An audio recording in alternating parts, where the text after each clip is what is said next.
क्या बदसूरत होना हमारे हाथ में है? इस दुनिया में लड़की होना कोई आम बात नहीं है। आज भी बहुत सारी ऐसी जगह हैं जहां लड़की पैदा होना बदनसीब माना जाता है। बहुत सारे ऐसी जगह और समाज हैं जहां पर आज भी पढ़ाई लिखाई लड़कियों के द्वारा न कराना तथा इसके अलावा अनेक प्रकार की कठिनाइयां उत्पन्न होती हैं। इसी प्रकार के सामाजिक भेदभाव और लड़कियों की सामाजिक नज़रिया के ऊपर ये एक कहानी लेकर आए हैं, जिसमें एक बदनसीब लड़की की कहानी है। इस कहानी का मुख्य किरदार जो निभा रही है उसका नाम है दीपा। दीपा बचपन से ही पढ़ने में बहुत कमज़ोर थी। उसका शरीर का रंग सांवला था, चेहरे का डिजाइन कुछ खास नहीं था। औरों की अपेक्षा भगवान उसके दांतों की भी बनावट अच्छी नहीं दी थी। दीपा का चेहरा अच्छा न होने के कारण स्कूल में बच्चे अक्सर उसे चिढ़ाते रहते थे। कोई दीपा का फ्रेंड बनने के लिए तैयार नहीं था। जब दीपा अपने गांव की गलियों से गुजरती थी, बगल में खड़े लोग भी अपना मुंह फेर लेते थे। दीपा को इस बात से बहुत ज़्यादा पीड़ा होती थी। वह यह नहीं समझ पा रही थी क्योंकि वह बहुत छोटी बच्ची थी। आखिर बात क्या है? मेरे चेहरे को देखकर लोग अपना मुंह क्यों छुपा लेते हैं? दीपा जब स्कूल से घर वापस आती थी तब अपनी माँ से एक यही सवाल करती थी कि माँ, जब मैं अपने स्कूल से घर आती हूँ तो लोग मुझे ऐसे क्यों देखते हैं और स्कूल में भी मुझसे कोई बात नहीं करता है। मेरा कोई फ्रेंड भी नहीं बन रहा है, अतः इससे कोई बातचीत भी नहीं करता है। इतनी बात सुनकर दीपा की माँ की आंख में आंसू आ गए। वह फपक फपक कर रोने लगी, लेकिन अपनी बिटिया को यह नहीं समझा पा रही थी कि तुमसे लोग इतना घृणा क्यों करते हैं। माँ दीपा से बहुत ज़्यादा प्यार करती थी। गली मोहल्ले में दीपा को मनहूस जब लोग बोला करते थे तो दीपा की माँ कड़े शब्दों में जवाब दे देती थी। दीपा की माँ अपने कलेजे के टुकड़े को हर वक्त अपने साथ रखती थी और जो भी उसे बोलता था उसके बदले में जवाब देती थी। दीपा ने धीरे धीरे अपने जीने की एक आदत बना ली और जो लोग बोल रहे थे उसके पीछे कुछ और सुनने के लिए तैयार नहीं रहती थी। बस अपने काम से मतलब रखती थी, पढ़ाई करती थी और वापस घर लौट जाती थी। धीरे धीरे दीपा बड़ी होती चली गई। अब उसकी उम्र शादी करने लायक हो गई थी। अब उसके पापा लड़का खोजने के लिए एक गांव से दूसरे गांव में जाने लगे, लेकिन जो भी लड़का दीपा को देखने के आता था वह बिना पसंद किए ही लौट जाता था। ऐसा बहुत बार हुआ। अब बहुत दिक्कत होने लगी दीपा की शादी करने में। दीपा के पापा भी थक चुके थे लड़का खोजते खोजते। ऐसा कोई गांव नहीं था जिस गांव में दीपा के पिता लड़का खोजने के लिए नहीं गए थे। अब दीपा के पापा भी गुस्से में आकर दीपा को मनहूस बोलना चालू कर दिए थे, लेकिन माँ तो एक ऐसी थी जो सभी लोगों को समझाती थी और दीपा के बारे में भला बुरा कहने वालों को सबक सिखाती थी। भगवान ने भी दीपा के साथ बहुत ही क्रूरता मजाक किया था। शरीर की बनावट ऐसी बना दी थी जिसे देखकर कोई भी लड़के वाले पसंद ही नहीं करते थे। दीपा भी इस बात को लेकर चिंता कर रही थी कि पापा हमारे लिए इतना दूर दूर तक जाते हैं लड़का देखने के लिए, लेकिन हमें कोई भी लड़का पसंद नहीं करता है। दीपा अपने कामों में ज़्यादा व्यस्त रहती थी। वह खाना बनाने में बहुत ज़्यादा समय देती थी। दीपा की खाना बनाने में बहुत ज़्यादा मज़ा आता था। दीपा ने बहुत सारे खाना बनाने की रेसिपी के बारे में जानकारी हासिल कर ली थी, इसलिए उन्होंने किताबें, रेडियो, टीवी चैनल पर वीडियो देख ली थी। दीपा के द्वारा बनाया गया खाना बहुत स्वादिष्ट और टेस्टी होता था। दीपा की तारीफ उसके चेहरे से कोई नहीं करता था, लेकिन उनकी खाना बनाने का जो तरीका था, उसके खाने में जो स्वाद था, उसकी हर कोई तारीफ करता था। खाना बनाने में दीपा की जितनी भी आजू बाजू औरतें थीं उन सभी औरतों में बहुत ज़्यादा फेमस हो गई थी। जिस औरत को लगता था कि आज नया खाना बनाना है और कुछ नया आइडिया इसमें टेस्टी लाना है, तो वह औरत दीपा के पास में आकर जानकारी लेती थी। बहुत सारी औरत ये भी सोचती थी कि दीपा के द्वारा बनाए खाने को हम सीख लें, लेकिन यह उन सभी के बस की बात नहीं थी। दीपा के हाथ में ऐसा टाइमिंग जादू था जो दीपा की इस कला को कोई सीख नहीं पाया। दीपा का जीवन और उसकी लाइफ चक्र उतार चढ़ाव में कटता रहता था। माता पिता और रिश्तेदार बहुत कोशिश कर रहे थे कि दीपा की कहीं न कहीं शादी हो जाए। बहुत कोशिश के बाद माँ पापा ने एक लड़का वाले को मना लिया था। वे सब दीपा को देखने के लिए घर पर आने वाले थे। दीपा को इस बात की खबर लग जाती है कि उसकी शादी होने वाली है। दीपा दुखी हो जाती है और गुस्सा करने लगती है, और दीपा रोती हुई कहने लगती है कि आप सब इतने सारे लड़के वालों को देखने के लिए बुलाते हो, लेकिन कोई हमें पसंद नहीं करता है, और जो भी आता है हमारी मजाक बनाकर चला जाता है। आप सबकी बदनामी होती है। गांव के लोग बोलते हैं कि लड़का वाले देखने आए थे और दीपा को पसंद नहीं किया। गांव वाले कहते हैं कि पता नहीं उसके मम्मी पापा कैसी मनहूस लड़की को जन्म दिए हैं, इसकी कहीं शादी नहीं हो रही है। दीपा की माँ ने दीपा को समझाया कि शादी में अक्सर ऐसा होता रहता है। ऐसा नहीं होता कि हर किसी को तुम पसंद आ जाओ। जिससे तुम पसंद आ जाओगी तो तुमसे जरूर शादी कर लेगा। तुम अपना ख्याल रखो, तुम अपने आप पर ध्यान दो। कौन तुम्हें पसंद करेगा या नहीं करेगा ये तुम उन पर छोड़ दो।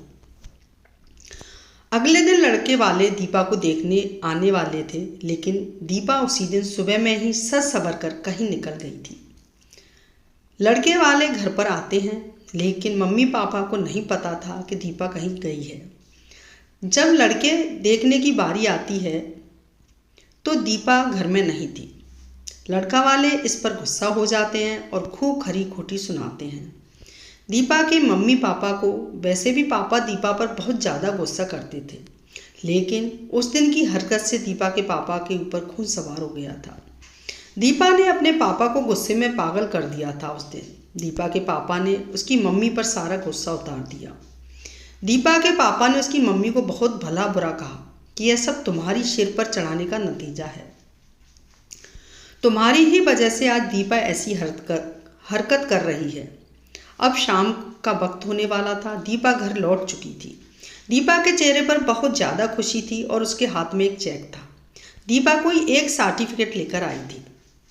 दीपा ने अपने उपलब्धि के बारे में अपनी मम्मी से कुछ बोलने वाली ही थी कि इसी बीच दीपा की मम्मी ने उसे खरी खोटी सुनाना शुरू कर दिया। उसकी मम्मी ने दीपा को इतनी खरी खोटी सुनाई कि दीपा सपने में भी ये नहीं सोच सकती थी कि मम्मी आज इसे इतना भला बुरा बोलेगी। इससे पहले दीपा की मम्मी ने दीपा को इस तरह के शब्दों का उच्चारण नहीं किया था। दीपा की माँ ने एक बात बोली दीपा से कि बाकी सब लोग सही कह रहे थे कि तुम सच में मनहूस हो। आज तुम्हारी वजह से सब कोई परेशान है। अच्छा तो होता कि तुम पैदा होते ही मर जाती। आज ये दिन हमें नहीं देखना पड़ता। गांव में मेरा सिर नहीं उठ पा रहा है। दीपा इस वाक्य को सुनकर अवाक थी। वह कुछ बोल नहीं पा रही थी, क्योंकि जब दीपा बोलने की कोशिश कर रही थी उसकी मम्मी के शब्दों से उसकी आवाज़ दब जाती थी। दीपा चुपचाप निठुर भाव से खड़ी थी। दीपा की आंखों से आंसू बह रहे थे। दीपा बिल्कुल व्याकुल हालत में खड़ी थी। वह कुछ बोल नहीं पा रही थी। दीपा अपनी माँ से एक ही सवाल कर रही थी, माँ, क्या मैं इतनी बदनसीब हूँ कि मुझे आप मारना चाहती थी?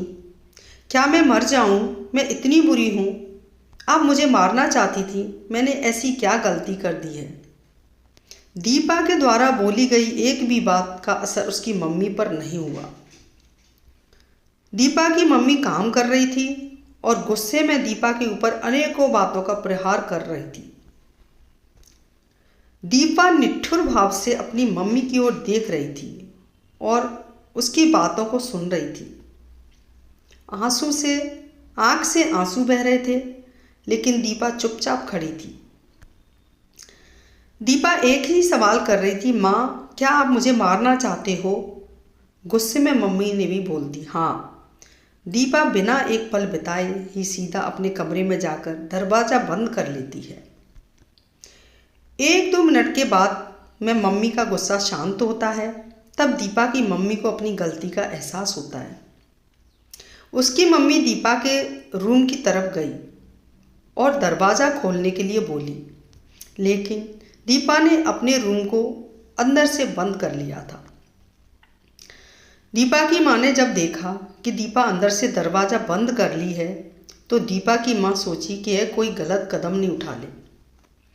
इसलिए दीपा की मम्मी ने उसके पापा के पास तुरंत कॉल किया।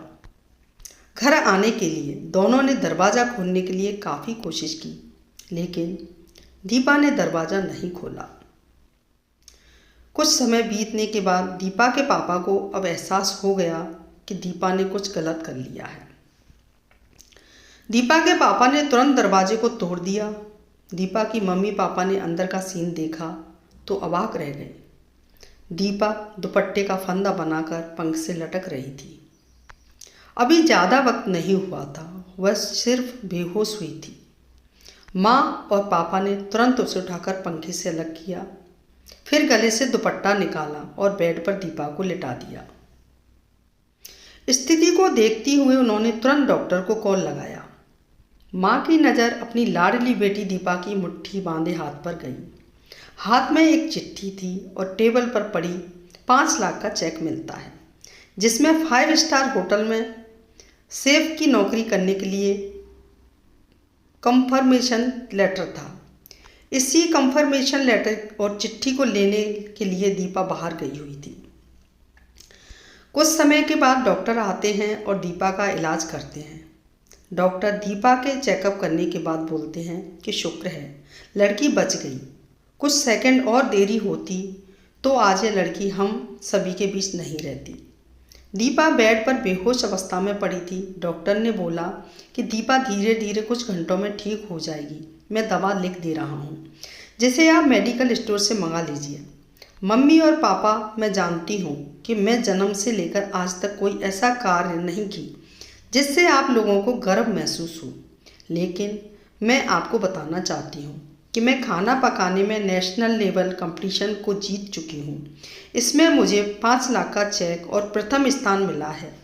मेरे द्वारा बनाया गया खाना ऑर्गेनाइजेशन को इतना पसंद आया कि वह मुझे एक बहुत बड़े होटल में बतौर मास्टर शेफ की नौकरी के लिए कंफर्मेशन लेटर भी दे दिया था। पूरी दुनिया मेरे खिलाफ हो, मुझे इस बात का कोई फ़र्क नहीं पड़ता था और न ही पापा की कड़वी बातें मुझे रुलाती थी। मैं पापा से हर वक्त प्यार करती थी और मम्मी को दिल से चाहती थी। मैं जानती थी कि मम्मी और पापा केवल बाहर से ही सख्त दिखते हैं, लेकिन अंदर से मुझे बहुत ज़्यादा प्यार करते हैं। यदि मम्मी और पापा मुझे प्यार नहीं करते तो मेरे लिए बिना कहे हुए कपड़ा, मिठाइयाँ, किताबें नहीं लेकर देते। माँ की ममता और प्यार को कोई क्या बयां कर सकता है। माँ मेरी चाहत और दुनिया थी। पापा का प्यार मुझे बहुत सताएगा। मैं अब इस दुनिया को अलविदा कहकर जा रही हूँ। मेरी माँ, मेरे पापा इस दुनिया के सबसे खूबसूरत हैं। मैं जानती हूँ कि आपने कभी न कभी भगवान से प्रार्थना जरूर की होगी कि अगले जन्म में मेरे को ऐसी औलाद मत दीजिएगा, लेकिन मैं भी भगवान से प्रार्थना करती थी कि अगले जन्म में क्या 7 जन्मों तक मुझे आप जैसे ही मम्मी पापा मिलें। और आज यही प्रार्थना कर रही हूँ। मैं उस भगवान के पास जा रही हूँ जिसे आप लोग बहुत पहले मुझे वहाँ पर भेजना चाहते थे। चिट्ठी में बहुत सारी इमोशनल बातें लिखी गई थी, जिसे पढ़कर दीपा के मम्मी पापा की पाँव तले ज़मीन खिसक गई थी। दीपा की मम्मी पापा बहुत पछतावा कर रहे थे और उनकी आंखों से आंसू बहुत ज़्यादा गिर रहे थे। दीपा बेड पर पड़ी हुई थी। उसकी माँ उसके सिर पर हाथ फेर कर रो रही थी। पिता को बर्दाश्त नहीं हो रहा था। वह भी दीपा के लिए ज़ोर ज़ोर से चिल्लाकर रोने लगे। आज की इस कहानी से हमें यही शिक्षा मिलती है कि हमें कभी भी दूसरों के बारे में कमेंट्स नहीं करना चाहिए। भगवान जो भी उस व्यक्ति को दिया है वह कुछ सोच समझकर ही दिया होगा। दूसरे पर कमेंट्स करने से पहले खुद को भी देख लेना चाहिए कि हमारे अंदर कितने अवगुण भरे हुए हैं। दोस्तों, ये कहानी पसंद आती है तो कमेंट ज़रूर करें। धन्यवाद।